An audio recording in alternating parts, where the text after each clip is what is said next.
আচ্ছা ওরা বলবে, আমার মনে হচ্ছে ওদের মধ্যে এখন সাহস ফিরে আসছে।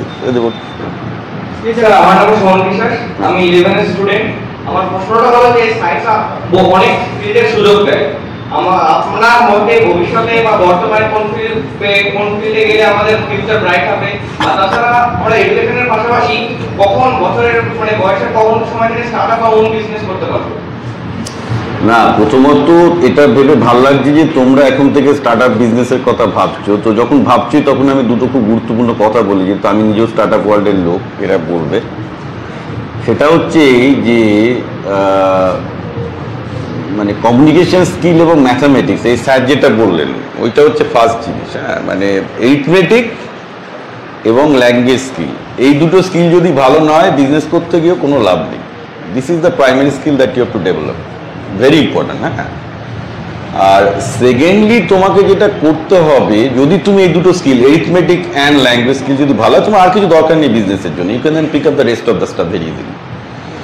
যেটা স্টার্ট আপের ক্ষেত্রে আমি সবাইকে বলি, আগে নিজে 3টে স্টার্ট আপে কর্মী হিসেবে জয়েন করো। তুমি ফার্স্ট একটা স্টার্ট আপে জয়েন করলে, কিছু শিখলে, 2-3 বছর বাদে ছেড়ে দিয়ে আর একটা স্টার্ট আপে গেলে, আরও কিছু শিখলে, আর কিছু পজিশন, আর একটা স্টার্ট আপে, এইভাবে 5 বছর কাটিয়ে দাও।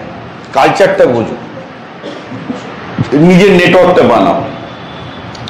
তুমি ওই 3টে কোম্পানিতে ঘুরলেই বুঝে যাবে যে কীভাবে স্টার্ট আপ হচ্ছে, তারা কীভাবে টাকা আনছে, তারা কীভাবে কী করছে। ব্যাঙ্গালোরে এই কালচার খুব চলে। ব্যাঙ্গালোরে যারা স্টার্ট আপ ফাউন্ডার তাদের 20%-এর বেশি বাঙালি, হয়তো কলকাতায় পাবেন।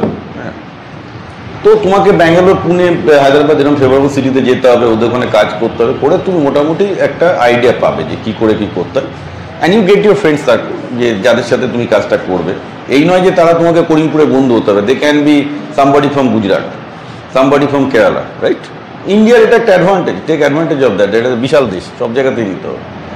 করে তারপর তুমি যখন অভিজ্ঞ হয়ে গেছো 5 বছর, with that maturity you get into startup world. And আমি সবাইকে এটা এনকারেজ করবো এই জন্যে যে আগে কি ছিল, আগে বিজনেস ম্যানের ছিল যে অন্যরকম ব্যাপার ছিল। এখন বিজনেস মানে ভীষণ সফিস্টিকেটেড একটা ব্যাপার।